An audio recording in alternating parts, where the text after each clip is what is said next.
খালে পানি থাকছে না, কিন্তু পানিটা সাইডে চলে যাচ্ছে বর্ষাকালে। যখন পানিটা প্রয়োজন শুষ্ক মৌসুমে, সেই সময় শুকনা থাকছে খাল, পানি শূন্য থাকছে, ফলে জমি আবাদ করতে সমস্যা হচ্ছে। একই সাথে খালে বা নদীতে পানি জমে যাওয়ার কারণে মানুষকে ভূগর্ভস্থ পানির উপরে ডিপেন্ড করতে হচ্ছে, এবং এর ফলে যেটা হচ্ছে ভূগর্ভস্থ পানি নিচে থেকে টানতে টানতে সেখানেও আস্তে আস্তে পানি কমে যাচ্ছে। আজকে থেকে 20 বছর আগে আমরা যতটুকু নলকূপ খনন করার জন্য যতটুকু গভীরে যেতে হতো, এখন অনেক বেশি যেতে হয়। আর তখন যদি 100-150 ফিটের পানি পাওয়া যেত, এখন হয়তো 600-700 ফিট নিচে যেতে হয়, তারপরে পানি পাওয়া যায়, যেটা একটা আস্তে আস্তে একটি ভয়াবহ পরিস্থিতির দিকে আমরা যাচ্ছি। সেজন্যই আমরা চাইছি যে খালগুলো যদি আমরা খনন করি, সেখানে যদি ভরা মৌসুমে এবং শুষ্ক মৌসুমে আমরা পানি ধরে রাখতে পারি, তাহলে মানুষ যেমন ব্যবহার করতে পারবে, কৃষিকার্যের জন্য ব্যবহার হবে, এবং আস্তে আস্তে ভূগর্ভস্থ পানিতে রিচার্জ হওয়ার, যেটি শূন্য হয়ে গেছে সেটি রিচার্জ হবে। আরেকটি বড় সমস্যা আছে আর্সেনিক প্রবলেম। ভূগর্ভস্থ পানি আমরা যত টানতে থাকবো, একই সাথে আর্সেনিকের সমস্যা তত বাড়তে থাকবে। আমরা যদি খাল খননের মাধ্যমে, নদীগুলো খনন করার মাধ্যমে আমরা এই পানিগুলোর ধরে রাখতে পারি, তাহলে পানিগুলো আস্তে আস্তে ভূগর্ভস্থ পানি রিচার্জ হতে থাকবে। তখন ভূগর্ভস্থ পানি রিচার্জ হওয়ার যেমন একদিকে হবে, আমাদের ভূগর্ভস্থ পানির রিজার্ভ যেমন আস্তে আস্তে বাড়া শুরু করবে, একই সাথে আমাদের আর্সেনিক সমস্যার সমাধান কমতে শুরু করবে। এখন আসুন, খাল খননের পরে আপনারা দেখেছেন যে আমরা বাংলাদেশের মানুষের কাছে বলেছিলাম, এই বাংলাদেশের জনসংখ্যার অর্ধেক হচ্ছে নারী।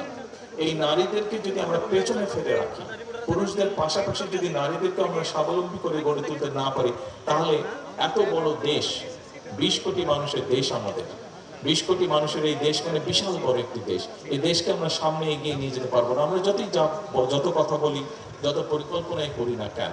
এবং সে কারণেই এই নারীদেরকে স্বাবলম্বী, বিশেষত অর্থনৈতিকভাবে স্বাবলম্বী করে গড়ে তোলার জন্য আমরা ফ্যামিলি কার্ডের কথা বলেছিলাম।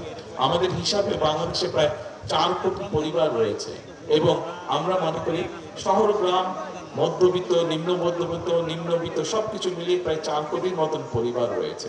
এবং আমরা পরিকল্পনা করেছি যে এই পরিবারগুলো যে নারী প্রধান আছে, তার কাছে আমরা একটি করে ফ্যামিলি কার্ড পৌঁছে দেবো। এই ফ্যামিলি কার্ডের মাধ্যমে আমরা কিছু সামাজিক বেনিফিট বা তাদেরকে একটি সম্মানী বা সহায়তা আমরা সরকার বা রাষ্ট্রের পক্ষ থেকে আমরা তাদেরকে দিতে চাই। কারণ আমরা মনে করি অবশ্যই এটি সবাই পাবেন। আমাদের বিভিন্ন সোশ্যাল বেনিফিট নেটওয়ার্ক যেগুলো আছে, সোশ্যাল সেফটি নেটওয়ার্ক আছে, এখানে আমরা দেখেছি যে বিভিন্ন ক্যাটাগরির মানুষ বিভিন্ন কিছু পেয়ে থাকেন, কিন্তু সেখানে একই সাথে আরেকটি সমস্যা দেখা দিয়েছে যে অনেকের যেটা পাওয়া উচিত না, তারা সেই পাচ্ছে, ফলে সেখানে একটা দুর্নীতির বিষয় রয়ে যাচ্ছে। সেজন্য আমরা ফ্যামিলি কার্ডটিকে আমরা ইউনিভার্সাল করেছি, অর্থাৎ সকল নারী এটি পাবেন। সেটি একজন ইমাম সাহেবের স্ত্রী যেমন পাবেন, সেটি একজন কৃষকের স্ত্রী পাবেন, একজন প্রাইমারি স্কুলের শিক্ষক তার স্ত্রীও এটি পাবেন, একজন মোদি দোকানদার তার স্ত্রীও পাবেন, একজন ডিসি সাহেবের স্ত্রী উনিও পাবেন, এসপি সাহেবের স্ত্রী উনিও পাবেন, একজন এমপি সাহেবের স্ত্রী উনিও পাবেন, একজন মন্ত্রী স্ত্রী উনিও পাবেন। কিন্তু এখানে আমরা মনে করি পরের দিকে আমি যাদের কথা বলেছি, নিশ্চয়ই সেই মানুষগুলো এতটুকু নিশ্চয়ই প্রত্যেকের আমাদের এতটুকু দায়িত্ববোধ আছে যে যাদের পাওয়া উচিত না, তারা নিশ্চয়ই সেটি তখন নেবেন না। তার ফলে যেটি হবে, যাদের আসলেই পাওয়া উচিত সেই পরিবারগুলোর কাছে আমরা সেই সহায়তাগুলো পৌঁছে দিতে পারবো। আমরা ফ্যামিলি কার্ডের পাইলট প্রজেক্টটি শুরু করেছি। আপনারা নিশ্চয়ই কম বেশি আপনাদের অনেকেরই ধারণা আছে যে সরকারের কোনো কাজ যখন শুরু করতে হয়, এই ধরনের কাজ, তখন পাইলট প্রজেক্ট প্রথমে করতে হয়। সরকারের কিছু নিয়ম কারণ আছে, পাইলট প্রজেক্ট করতে হয়।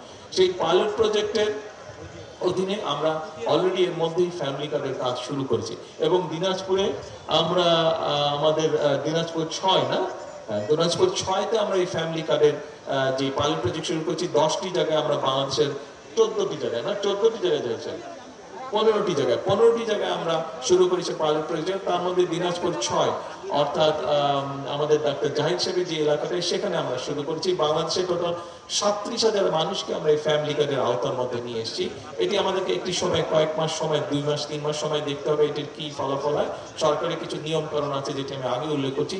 তারপর আমরা ধীরে ধীরে আস্তে আস্তে এটির প্রসার আমরা বাড়াতে থাকবো।